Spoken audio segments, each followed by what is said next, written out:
রাফির বয়স ৮ বছর। সে গ্রামের এক ছোট্ট স্কুলে পড়ে। রাফি খুব কৌতূহলী ছেলে। আকাশে সূর্য উঠলেই সে ভাবে, এত আলো আসে কোথা থেকে? রাফির সবচেয়ে প্রিয় বন্ধু হল তার কথা বলার রোবট বিড়াল। বিড়ালটির নাম মিনি। মিনির চোখ দুটো নীল বাতির মতো জ্বলে আর সে মিষ্টি গলায় কথা বলে। একদিন দুপুরে স্কুল থেকে ফিরে রাফি দেখল তাদের ঘরে বিদ্যুৎ নেই। ফ্যান বন্ধ, লাইট বন্ধ। রাফি মুখ পাকিয়ে বলল, আহা, আবার কারেন্ট চলে গেল। মিনি মিউ করে বলল, ম্যাও, আমরা কি নিজেরাই আলো বানাতে পারি না? রাফির চোখ চকচক করে উঠল। কিন্তু কিভাবে? মিনি বলল, সূর্যের আলো ব্যবহার করা যায়, একে বলে সৌরবিদ্যুৎ। রাফি অবাক হয়ে বলল, সূর্যের আলো দিয়ে লাইট চালানো যায়? মিনি মাথা নাড়ল, হ্যাঁ, চলো আমরা একটা ছোট্ট সোলার প্রজেক্ট বানাই।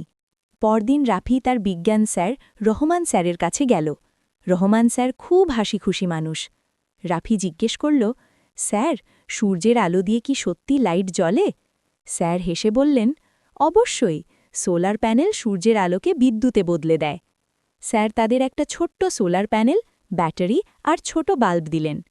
বিকেলে রাফি আর মিনি বাড়ির উঠোনে কাজ শুরু করল। চারিদিকে সবুজ গাছ, নীল আকাশ, রোদ ঝলমলে দিন। রাফি প্যানেলটা রোদে রাখল, তার সাথে তার জুড়ে ব্যাটারি লাগাল, তারপর ছোট বাল্বটা সংযুক্ত করল। রাফি দম বন্ধ করে অপেক্ষা করছে। হঠাৎ টুক করে বাল্বটা জ্বলে উঠল। ইয়ে, জ্বলে গেছে! মিনি খুশিতে ঘুরে ঘুরে বলল, মিয়াও, আমরা পেরেছি।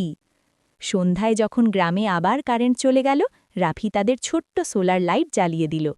পাশের বাড়ির দাদিও অবাক হয়ে বললেন, ওরে রাফি, তুমি তো বড় বিজ্ঞানী হয়ে গেছ।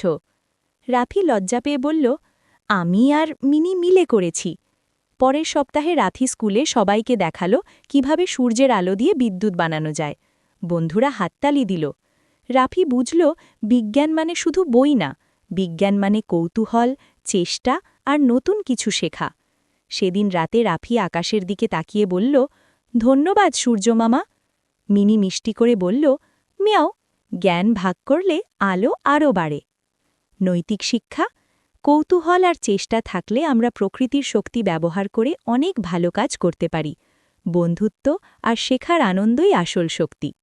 এই রকম আরও শিক্ষামূলক ভিডিও দেখতে এখনই সাবস্ক্রাইব করো শিক্ষাটুন আর বেল আইকনটা অন করে রাখো। ডিং।